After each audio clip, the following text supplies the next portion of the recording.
Hey everybody, welcome back and happy festive season. आज हम discuss करेंगे कि जब ये फेस्टिव सीजन्स पे जो गिफ्ट्स वगैरह डिस्ट्रीब्यूट होते हैं, ऑफर्स होते हैं, प्रमोशनल आइटम्स वगैरह कस्टमर्स क्लाइंट्स को दिए जाते हैं, तो उसके ऊपर जो आप टैक्स पे कर रहे होते हो उसके ऊपर आईटीसी मिलेगा या नहीं मिलेगा। हमने लास्ट क्लास में ही देखा था कि आईटीसी लेने के लिए कुछ कंडीशन एलिजिबिलिटी होती है, अदरवाइज रिवर्सल ऑफ आईटीसी हो जाता है और उसका लेने का भी एक टाइम पीरियड होता है। तो आज हम उसी लॉ के अंडर बहुत सारी चीज़ें देखेंगे जो कंफ्यूज करती है हमें प्रमोशनल आइटम्स गिफ्ट्स वगैरह में। ठीक है, तो स्टार्ट करते हैं आज की क्लास।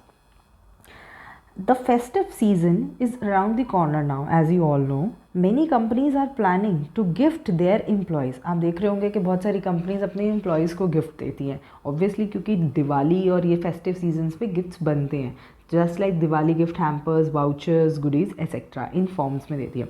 इसके बाद हमारा सबसे इंपॉर्टेंट क्वेश्चन ये आता है कि क्या ये जो बिजनेसेस हैं ये अपना आईटीसी क्लेम कर सकती हैं इन दिवाली गिफ्ट्स पे या फिर इन प्रमोशनल गिफ्ट्स पे जो भी ये अपने क्लाइंट्स को या फिर अपने एम्प्लॉयज़ को दे रही हैं। तो अब इसको देखते हैं कि क्या दे सकती हैं या नहीं दे सकती। When businesses invest in a considerable sum of money in purchasing Diwali gift for their employees, जैसे कि अभी आपके अगर बिजनेस रहा होगा या फिर आपके फादर का रहा होगा या फिर किसी भी आपके नोन पर्सन में भी बिजनेस रहा होगा, तो उसमें जो एम्प्लॉयज़ होते हैं उसमें जो वो पर्सन एम्प्लॉयर अपने एम्प्लॉयज़ को गिफ्ट्स देता है, उसमें जो वो पैसा इन्वेस्ट करता है उसके बारे में बोल रहे हैं। It goes without saying that business has also paid GST on that purchases, क्योंकि आपको पता है अगर उन्होंने कोई भी सपोज करो आप सभी के लिए फ़ोन्स खरीदे हैं तो फ़ोन के ऊपर जितना भी जीएसटी लगा होगा वो एम्प्लॉयर ने पे किया होगा और उसके बाद ये सारी चीज़ें गिफ्ट एज अ गिफ्ट आपको दी होंगी। Hence, the businesses find a way to claim the input tax credit under the GST for GST paid on such purchases. तो उन्होंने एक फाइंड आउट करी है वे, जो कि मैं आपको बताने वाली हूँ कि आप किस टेक्निक और किस लॉ के अंडर उसको फॉलो करके ले सकते हैं, अदरवाइज वायलेशन होने की वजह से रिवर्सल हो जाएगा। So can businesses claim ITC on the free gifts और the promotional items distributed for free. अगर आपसे ये क्वेश्चन पूछा जाए, कोई भी बाहर से आपसे पूछ ले कि क्या बिजनेसेस क्लेम कर सकती हैं फ्री गिफ्ट आइटम्स पे या प्रमोशनल आइटम्स पे फ्री जो गिफ्ट उन्होंने डिस्ट्रीब्यूट करे हैं, तो आपका आंसर ये नहीं होना चाहिए कि नहीं हाँ भाई उन्होंने बिजनेस के लिए करे थे तो मिलना चाहिए। नहीं, ऐसा कुछ नहीं होगा। मैंने आपको लास्ट क्लास में बताया था गवर्नमेंट आपसे दोनों पॉइंट पे कहीं भी टैक्स एक जगह लेती ही लेती है। जैसे अगर आपने फ्री में दे दिया तो वो आईटीसी रोक लेगी आपका, और अगर आप नॉर्मल सेलिंग करते हो तो वो आपको क्रेडिट दे देती है। तो यहाँ पर अगर आपने फ्री में करा है तो वो आपका आईटीसी रोक लेगी। तो the answer is a big no, आपको आईटीसी नहीं मिलेगा। अब हम देखते हैं क्यों नहीं मिलेगा। अब आपको पेपर में भी ऐसे ही लिख कर आना है, आपको लॉ का पूरा, अगर आपको क्वेश्चन पूछा जाता है तो आपको लॉ की हेल्प से बताना है सारा। तो यहाँ पर आप देख लेते हैं कि यहाँ पर मैं अब लॉ बताने वाली हूँ कि क्यों नहीं ले सकते। ठीक है, सेक्शन 17 जो आपका सेक्शन 17 है, एक सेकेंड इसमें सेक्शन 17 के अंडर देखते हैं क्या बोलता है। Section 17 subsection 5B1 of CGST act, क्योंकि मेजरली सारे सेक्शंस कहाँ पे लिखे हुए हैं, CGST एक्ट में लिखे हुए हैं। तो उसमें क्या बता रहा है, सबसे पहला पॉइंट उन्होंने बोला आईटीसी इज प्रोहिबिटेड, मना करा हुआ है on the goods offered by way of gifts और फ्री सैंपल्स। लास्ट क्लास में देखा था ना ब्लॉकेज, जहाँ पे बताई थी कि आईटीसी कहाँ ब्लॉक है, वहाँ है फ्री सैंपल्स या गिफ्ट देने पे आईटीसी प्रोहिबिट किया जाता है। Hence ITC has to be reversed on the goods distributed as free samples और प्रमोशनल आइटम्स। योगी अगर आपने दे दिए और उस पर जितना भी आपका आईटीसी बन रहा है वो आपने क्रेडिट ले लिया, तो वो गवर्नमेंट उसका क्या कर देगी, रिवर्सल कर देगी। ठीक है, रिवर्सल हो जाएगा। तो well this will be a problem for the businesses now, क्योंकि अब उनको तो प्रॉब्लम हो गई। क्योंकि ध्यान से सोच के देखिए कि अगर किसी का बिजनेस हाउस है और अगर वो अपने उस बिजनेस हाउस के अंडर एम्प्लॉयज़ वर्क करता है और उनको गिफ्ट्स प्रोवाइड कर रहा है, तो गिफ्ट देना तो नेसेसरी इसलिए भी होता है क्योंकि आपको एम्प्लॉयज़ को मोटिवेटेड रखना है। बट अगर आपने जो इस गिफ्ट्स के ऊपर जो भी इन्वेस्टमेंट कर रही हुई है उस इन्वेस्टमेंट पे दिया गया टैक्स अगर आपको क्रेडिट नहीं मिलता, तो आपका क्या हो जाता है, अमाउंट क्या हो जाता है, आपका मनी ब्लॉक हो जाता है। इस मनी ब्लॉकेज से बाहर आना होता है बिजनेसेस को, तभी तो वो रन कर पाएंगे एफिशिएंटली। तो ये चीज़ एक बड़ी प्रॉब्लम बन गई है।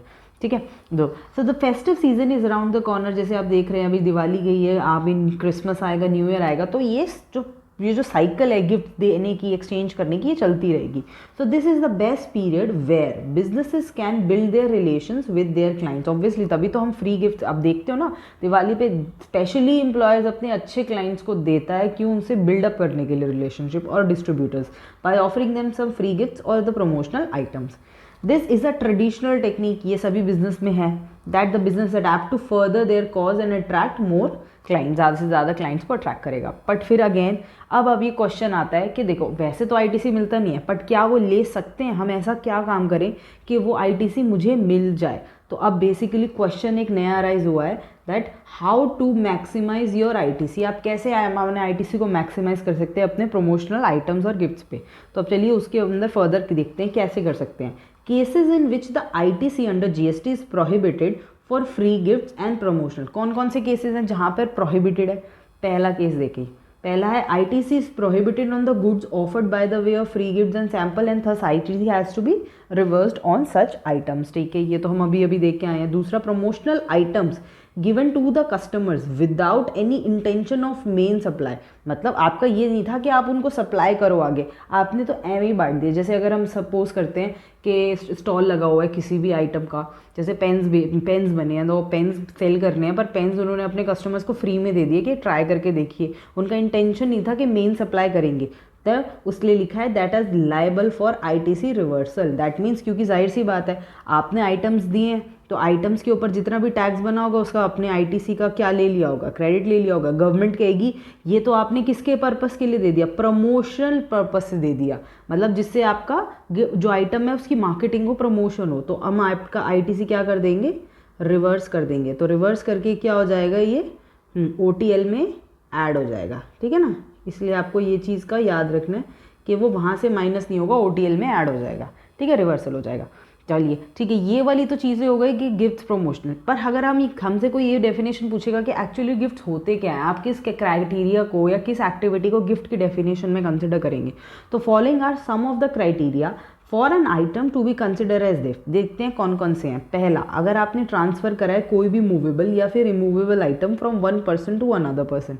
ठीक है, तो अगर सपोजिंगली है आपका कोई एम्प्लॉयर है, जैसे आपका सपोज करो आपका सीए है, आप आर्टिकलशिप कर रहे हो, उसने आपको क्या करा है, गिफ्ट एक दिया है. ठीक है, तो अगर चाहे उसने आपको क्या दिया हो, मूवेबल आइटम, या तो उसने आपको फ़ोन दे दिया, या फिर उसने आपसे इतना ज़्यादा खुश हो गया उसने आपको क्या दे दी, अपनी कोई शॉप गिफ्ट में दे दी, इमूवेबल आइटम. तो कुछ भी दे सकता है, वन पर्सन टू अनदर होना चाहिए. दूसरा, a gift is generally offered to the opposite party. Opposite मतलब मैंने बोला ना दूसरी पार्टी को होना चाहिए, खुद को थोड़ी दे सकते हैं.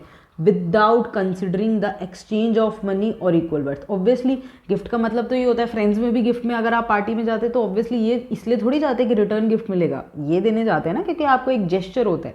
तो इसीलिए ये हमेशा ऑफर किया जाता है सामने वाली पार्टी को without in an exchange of money और इक्वल वर्थ, के उसके बदले में आपको कुछ मिले. Right. And the third thing is there will be no contractual obligation. ऐसा तो है नहीं कि आप इसमें बैठ के कॉन्ट्रैक्ट करते हो कि देखो भाई मैं आज तुम्हें गिफ्ट दे रहा हूँ, तुम्हें 1 साल बाद मुझे इसकी सेम वर्थ का वापस देना होगा, ऐसे करना होगा. ऐसे कोई ऑब्लिगेशन नहीं होती, इसीलिए कोई भी ऑब्लिगेशन इस एक्टिविटी में इन्वॉल्व नहीं होनी चाहिए. तो बेसिकली हमने अभी 3 पॉइंट्स देख लिए. मूवेबल इमूवेबल आइटम हो सकता है, किसी सामने वाले को होगा, एक्सचेंज में कुछ वापस नहीं मिलता, और कोई कॉन्ट्रैक्चुअल ऑब्लिगेशन नहीं होती. ये होता है गिफ्ट की डेफिनेशन. अब गिफ्ट में अब ऐसे तो आप मनी भी कर सकते हो.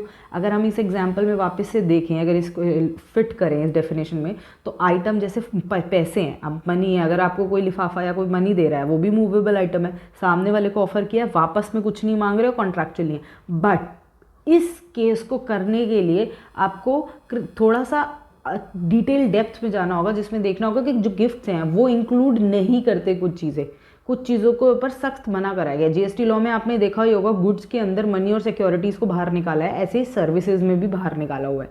राइट. अगर आप यूज़ ऑफ मनी करते हो, जैसे कि अगर मैंने बोला था ना, अगर आप यूज़ ऑफ मनी करते हो तो वो एक सर्विस है, तो उसको सर्विस क्लास में डाल दिया. ऐसे ही अगर आपने सपोज करो कोई प्लेजिंग वगैरह या सिक्योरिटीज़ की कुछ भी करा है, ऐसा ट्रीटमेंट जिसके बदले में कोई कमीशन है, तो भी वो सर्विसेज है. ठीक है, तो इसीलिए ना ये मनी और सिक्योरिटीज़ ना तो गुड्स हैं और ना ही सर्विस हैं. ठीक है, तो इसलिए याद रखिएगा कि इन दोनों को इस कैटेगरी से क्या कर रखा है, बाहर निकाला हुआ है, मनी और सिक्योरिटी को। इसलिए इसको गिफ्ट कैटेगरी में भी नहीं डाला, क्योंकि वरना ये गुड्स की कैटेगरी में आ जाता। तो ये गिफ्ट्स नहीं होते, याद रखिएगा। मनी देना या किसी को सिक्योरिटीज़ देना, सिक्योरिटीज़ में आप कुछ भी ले लीजिए ना, शेयर्स, डिबेंचर्स, कुछ भी आ गए आपके, सिक्योरिटीज़ में सब कवर हो जाएगा, तो वो कोई भी आपको कवर नहीं करना है। हाउएवर, देखिए क्या लिखा है, however this is not entirely true. ये एंटायरली सही बात नहीं है, मतलब ठीक है, अगर हम लॉ के हिसाब से देखें, for the promotional items distributed by a business to the client और डिस्ट्रीब्यूटर, वैसे तो ये एंटायरली ट्रू नहीं है, but by offering these gifts, promotional items करने के बाद businesses plan to widen their client base and attract new customers and strengthen existing relationship. वो क्यों करते हैं, ये है उनका पर्पस जो वो करते हैं। तो अब हम देखते हैं कि वो किस तरीके से मैक्सिमाइज कर सकते हैं अपना आईटीसी। दोनों पार्ट में हम चेक कर लेते हैं एक बारी। दो पार्ट्स कैसे हो गए, तो अगर आप गिफ्ट्स देते हो तो पहले आप अपने क्लाइंट्स को देते हो जो आपके लिए बिजनेस लाते हैं, और जो आपको बिजनेस चलाने में हेल्प करते हैं वो कौन होते हैं, आपके एम्प्लॉयज़। तो हम दोनों पार्ट में दे सकते हैं। पहला पार्ट आ जाएगा distribution of gifts to the employees, और सेकंड पार्ट आ जाएगा आपका क्लाइंट्स। तो पहले पार्ट को कवर करते हैं। पहला क्या कह रहा है, distribution of the gifts to the employees. कैसे करेंगे, businesses should note that all the goods in the form of gift on the occasion of Diwali, Christmas, new year, कोई भी ओकेजन आए या other holiday offer to the employees, अगर आपने उनको दिया है to employees, should be treated as performance incentive. आप ना उसे गिफ्ट ट्रीट मत करो, परफॉर्मेंस इंसेंटिव ट्रीट कर लो। परफॉर्मेंस इंसेंटिव ट्रीट करने के बाद क्या हो जाता है, ये आपको आईटीसी लेने में हेल्प करेगा, क्योंकि देखो वर्ड से बहुत मतलब बदल रहा है। अगर आप गिफ्ट यूज़ करोगे तो गवर्नमेंट इसके ऊपर आईटीसी नहीं देगी, पर अगर आपने इसको इंसेंटिव वगैरह चूज़ करा तो इंसेंटिव के अंदर वैल्यू देखी जाती है 50,000 से ऊपर होनी चाहिए, अदरवाइज उसको फिर जीएसटी में कवर नहीं करते। तो अगर वो होती है तो उसके ऊपर जीएसटी लग जाता है, और लगने की वजह से क्या मिल जाता है, क्रेडिट मिल जाता है, क्योंकि ये बिजनेस का पार्ट बन जाता है, राइट। तो फर्स्ट पॉइंट पे हमने उसने बोल दिया कि आप क्या कर लें, उसको परफॉर्मेंस इंसेंटिव कवर कर लें। दूसरे पॉइंट में क्या बोल रहा है, when the employer offer some goods और token of appreciation informs a performance incentive to its employ, उसको बताए कि मैं आपको क्यों दे रहा हूँ, इस नाम से दे रहा हूँ performance incentive, then the GST ITC, जो भी उसने टैक्स उस पर बेयर किया होगा, on such item shall not be block. बता दिया ना मैंने, क्योंकि ब्लॉकेज कब आती है, जब आपका गिफ्ट वाला केस होता है। अगर आपका इंसेंटिव वाला केस होगा तो ब्लॉकेज नहीं आएगी और पूरा आईटीसी मिल जाएगा। इसलिए ये हेल्प करता है बिजनेस को। तो ये आपको टेक्निक अपने प्रैक्टिकल लाइफ और पेपर में भी ध्यान में रखनी है। जब अगर आपका कोई भी ऐसा टाइप का क्वेश्चन पूछा जाए, थ्योरेटिकल या प्रैक्टिकल कैसा भी, तो उसमें यही आंसर आपका होना चाहिए कि बेसिकली जो परफॉर्मेंस इंसेंटिव के नाम से अगर आप एम्प्लॉयज़ को दोगे तो जीएसटी इनपुट जो भी उस आइटम पे रहा होगा वो ब्लॉक नहीं होगा। कौन से सेक्शन में चल रहा था ये ब्लॉक क्रेडिट के बाद, सेक्शन 17 में, तो उसी के अंदर हम हेल्प लेंगे कि ब्लॉक क्रेडिट नहीं होगा। Section 17 sub section 5 of the CGST act, right. Act भी आपको जनरली सीजीएसटी वाला होता है, क्योंकि आईजीएसटी में ज़्यादा मूव ऑन नहीं होता, सारे सेक्शन सीजीएसटी में डालकर बस रेफरेंस उनकी सेम रहती है with SGST and UTGST. Next point देखते हैं हम। Next point is the performance incentive can include anything like a microwave. अब आप कुछ भी दे दीजिए ना, उनको गिफ्ट के नाम पे कुछ भी दे रहे हैं, माइक्रोवेव दे रहे हैं, प्रेशर कुकर दे रहे हैं, ट्रिप दे रहे हैं, कोई भी इंटरनेशनल नेशनल कूपन दे रहे हैं, कोई कॉन्सर्ट का, कोई घूमने का, कोई खाने का, होटल का, स्टे, स्पा, व्हाटएवर, ठीक है, आप कुछ भी दे रहे हैं, बट वो नाम किसके नाम होना चाहिए, परफॉर्मेंस इंसेंटिव वर्ड होना चाहिए। तो तभी उसकी वजह से वो बिजनेस का माना जाएगा और वो इंसेंटिव में कवर हो जाएगा, उसकी सैलरी में कवर हो जाएगा। और ये देखा जाएगा कि अगर आपका गिफ्ट वैल्यू 50,000 से ऊपर रखता है तो फिर वो जीएसटी का भी पार्ट बनेगा। However this should not include any cash और सिक्योरिटी। मैंने पहले ही बोल दिया था कि जो मनी और सिक्योरिटीज़ हैं, ना तो वो गुड्स हैं और ना ही वो सिक्योरिटीज़ हैं, वो दोनों ही कुछ नहीं है, तो वो इसका पार्ट नहीं होना चाहिए। In this case ITC can be easily claim, आप आराम से आईटीसी क्लेम कर सकते हो on such item consider as performance incentive. तो ये गाइज आपके लिए बहुत इंपॉर्टेंट टिप है कि आप उसे परफॉर्मेंस इंसेंटिव क्लेम करें और उसको प्रमोशनल गिफ्ट ना ट्रीट करें, ठीक है। नेक्स्ट पॉइंट देखिए, नेक्स्ट पॉइंट मैंने बोल दिया था, अब दूसरा है क्लाइंट्स या कस्टमर के लिए। क्लाइंट्स और कस्टमर्स को अगर आप प्रमोशनल आइटम्स दे रहे हो तो उसमें कैसे करना है बिजनेस को। Every festive season businesses to put out the promotional offers to attract the customers. जैसे कि अगर आप देख रहे हैं ग्रोफर्स वगैरह ऐसी कंपनीज होती हैं, तो ये क्या करती है, प्रमोशनल एक्टिविटीज़ निकालती है। अगर आप ये परचेज करेंगे तो इसके साथ हम कॉइन दे देंगे, इसके साथ हम आपको लाइट्स गिफ्ट दे देंगे, ये दे देंगे, मतलब बहुत सारे ऑफर्स होते हैं जिससे अट्रैक्टिव लगते हैं कस्टमर्स को और वो उसके साथ लॉयल्टी बिल्डअप हो जाती है। तो this is tested and verified process that works almost all businesses, सभी के साथ होता है। चाहे आप ये ओला उबर के साथ देख ले तो वो आपको कूपन दे देते हैं कि आपकी इतनी राइड्स इतनी तक फ्री कर देंगे या इतना डिस्काउंट दे देंगे, ऐसे ऐसे करके।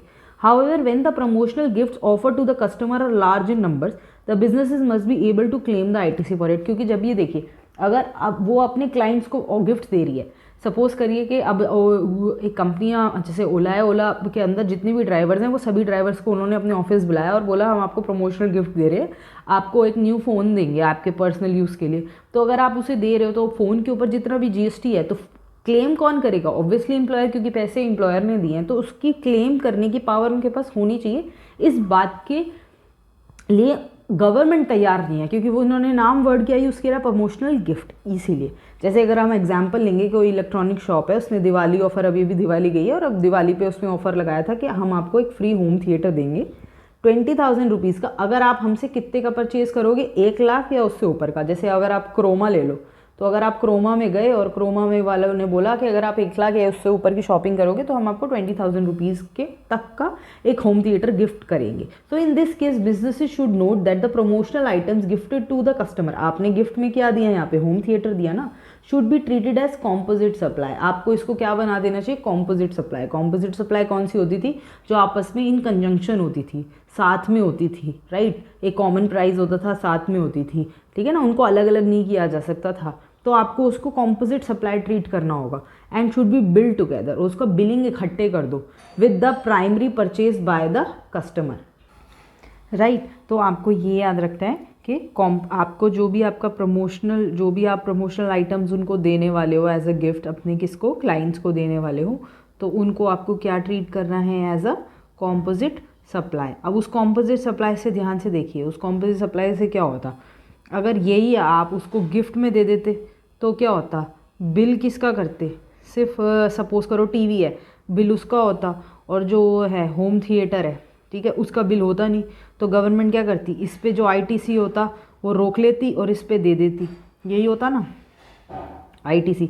और सपोज़ करो गिफ्ट का बजाय आपने क्या करा होता, इसे कॉम्पोजिट सप्लाई ट्रीट किया होता। तो अगर ये कॉम्पोजिट सप्लाई ट्रीट किया होता तो आपने क्या किया होता, बिल किया होता, किसको, एक तो टीवी को भी और एक होम थिएटर को भी, इन दोनों को बिल किया होता, टोटल वैल्यू से चार्ज कर ली होती, सस्ते में कर करके, ठीक है। तो क्या हो जाता, तो जैसे जो एम्प्लॉयर इसको परचेज करके लाया हुआ है, राइट, उसके ऊपर जो भी उसने ITC की पेमेंट करी है, वो उसका जो उसका क्रेडिट है वो क्या हो जाएगा, उसको मिल जाएगा। तो ये 2 टेक्निक्स आप दोनों याद रखेंगे कि अगर आप कस्टमर की बात कर रहे हैं तो कस्टमर के केस में आप क्या करेंगे, कस्टमर के केस में अगर आप एम्प्लॉयज़ के केस देख रहे हैं तो एम्प्लॉयज़ के केस में जो भी आप उन्हें गिफ्ट दे रहे हैं वो परफॉर्मेंस इंसेंटिव मानिए उनको। और अगर आप क्लाइंट्स की बात या कस्टमर्स की बात कर रहे हैं तो उसको आप कॉम्पोजिट सप्लाई बना दीजिए और फिर टोटल ITC उसमें ले लीजिए। अगर आप प्रमोशनल दिखाएंगे तो वो फिर आपको ITC नहीं देंगे, ठीक है। तो ये बेसिक सी बात थी, और ये एक ऐसे एक टेक्निक है जिससे बिजनेस अपनी क्या कर सकती है, टैक्स प्लानिंग कर सकती है। तभी इसको कहते हैं कि ये जो आपकी बात वर्ड्स होते हैं, जो यूज़ होती है लॉ का, ये आपको टैक्स प्लानिंग करने में भी हेल्प करती है। तो ये नहीं होता कि आपने इसमें टैक्स इवेजन करना है, ये आपकी एक टैक्स प्लानिंग में हेल्प करती है, ठीक है। Thank you so much guys. आज के लिए हमने ये दिवाली प्रमोशनल किया था, अब हम नेक्स्ट टॉपिक पे करेंगे जो कि प्रैक्टिकल और थ्योरी में दोनों में आपको काम आएगा। So thank you so much, we will be meeting in the next video.